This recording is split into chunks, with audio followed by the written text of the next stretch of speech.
भाजप भाकरी फिरवणार हे निश्चित झालंय। भाजपचे प्रदेशाध्यक्ष चंद्रशेखर बावनकुळे यांनी मंत्री म्हणून शपथ घेताच आता भाजपचा पुढचा प्रदेशाध्यक्ष कोण याची चर्चा सुरू झाली आहे। कोण आहे या शर्यतीत पाहूया। मी चंद्रशेखर प्रभावती कृष्णराव बावनकुळे ईश्वर साक्ष शपथ घेतो की कायद्याद्वारे स्थापित झाले आहे। चंद्रशेखर बावनकुळेंनी शपथ घेताच भाजपचा प्रदेशाध्यक्ष बदलणार यावर शिक्कामोर्तब झाले। कारण भाजपमध्ये एक व्यक्ती एक पद असा नियम आहे। भाजपच्या प्रदेशाध्यक्षपदी रवींद्र चव्हाण यांच्या नावाची चर्चा आहे।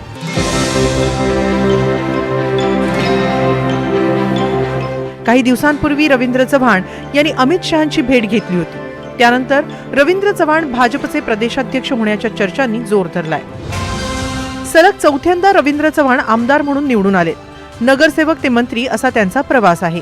रवींद्र चव्हाण यांच्या नेतृत्वाखाली 2015-16 मध्ये कल्याण डोंबिवली, मीरा भाईंदर, उल्हासनगर, ठाणे पनवेल महानगरपालिका भाजपला मिळाल्या, तर कर्जत, माथेरान, बदलापूरमध्येही भाजपला यश मिळालं। रवींद्र चव्हाणांना पालघर, सिंधुदुर्ग पालकमंत्रीपदासह विविध मंत्रिपदांचा अनुभव आहे। मराठा चेहरा म्हणून ओळख असलेल्या रवींद्र चव्हाण यांची ठाणे आणि कोकणावरती चांगलीच पकड आहे। या पट्ट्यात ते पक्ष संघटनेचं काम अधिक ताकदीनं करू शकतात। नवी मुंबई विमानतळ, वाढवण बंदर, कोकणातील रिफायनऱ्या हे महत्त्वाकांक्षी प्रकल्प याच पट्ट्यात येतात। त्यामुळे रवींद्र चव्हाण यांचा येथील लोकांशी चांगला संवाद आहे। त्यामुळे रवींद्र चव्हाण भाजप प्रदेशाध्यक्ष झाल्यास येथील लोकांच्या कामांना गती मिळेल। विधानसभा निवडणुकीनंतर रवींद्र चव्हाणांचं भाजपमधलं वजन वाढलंय। रवींद्र चव्हाणांनी कोकण आणि ठाण्यातला मवियाचा बालेकिल्ला उद्ध्वस्त केला।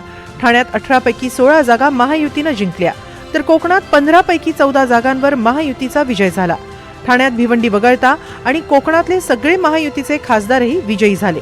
रवींद्र चव्हाण हे फडणवीसांचे निकटवर्तीय आणि विश्वासू, त्यामुळे राज्य चालवणं, पक्षावर पकड ठेवणं आणि आगामी महानगरपालिका निवडणुकांसाठी बांधणी याबद्दल फडणवीस आणि चव्हाणांचा योग्य समन्वय राहील।